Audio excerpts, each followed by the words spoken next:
اور میں اپنے باپ دادا ابراہیم اور اسحاق اور یعقوب کے مذہب پر چلتا ہوں۔ ہمیں شایع نہیں ہے کہ کسی چیز کو اللہ کے ساتھ شریک بنائیں۔ یہ اللہ کا فضل ہے ہم پر بھی اور لوگوں پر بھی، لیکن اکثر لوگ شکر نہیں کرتے۔ اے میرے قید خانے کے رفیقو، بھلا کئی جدا جدا آقا اچھے یا اللہ جو اکیلا ہے سب پر غالب ہے؟ جن چیزوں کی تم اللہ کے سوا پرستش کرتے ہو وہ صرف نام ہی نام ہیں جو تم نے اور تمہارے باپ دادا نے رکھ لیے ہیں۔ اللہ نے ان کی کوئی سند نازل نہیں کی۔ سن رکھو کہ اللہ کے سوا کسی کی حکومت نہیں ہے۔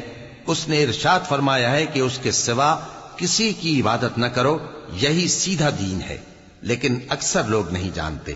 اے میرے قید خانے کے رفیقو، تم میں سے ایک جو پہلا خواب بیان کرنے والا ہے وہ تو اپنے آقا کو شراب پلایا کرے گا، اور جو دوسرا ہے وہ سولی دیا جائے گا، اور پرندے اس کا سر نوچ کھائیں گے۔